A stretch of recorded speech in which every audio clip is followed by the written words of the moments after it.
All warfare is based on deception. These words have guided me through the trials of life, shaping my understanding of conflict and leadership.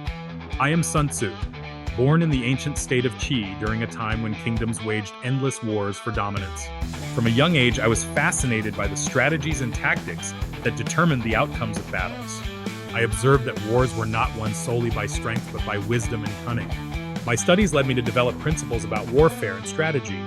I believed that to win without fighting was the greatest victory. The key lay in outsmarting the enemy, understanding their intentions, and striking where they least expected. News of my ideas reached King Helu of Wu. He summoned me to his court, curious about my theories. To test my methods, he tasked me with training his concubines, over 100 women unaccustomed to military discipline. Many saw this as a futile endeavor, but I accepted the challenge.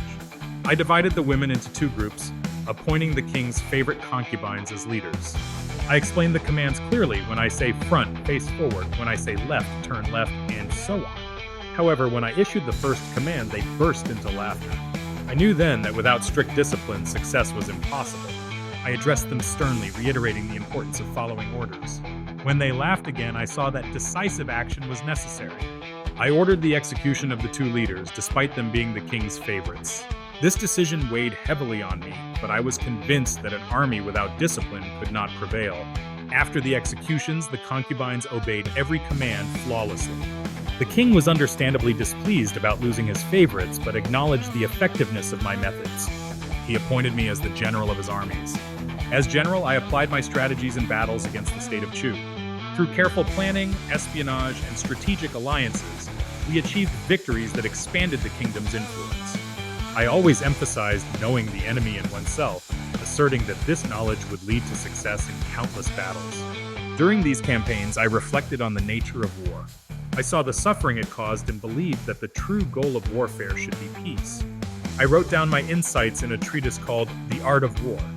In it, I outlined principles such as the importance of adaptability in the face of changing circumstances, the value of speed and surprise in gaining an advantage, the necessity of treating soldiers with respect to inspire loyalty. One pivotal moment was when we faced a larger Chu force. Instead of engaging directly, I ordered our troops to appear weak, luring the enemy into complacency. Then we launched a surprise attack, catching them off guard and securing a decisive victory.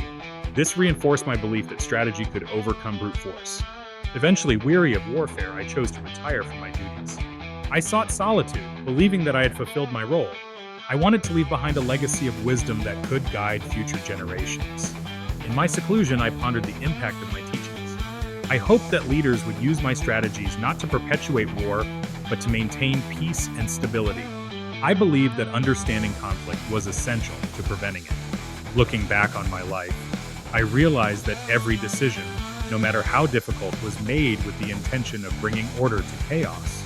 I remain convinced that the greatest leaders are those who master the art of war to preserve peace. My journey taught me that wisdom and strategy can shape the fate of nations. It is my hope that my experiences serve as a guide for those who seek to navigate the complexities of leadership and conflict. Thank you for watching.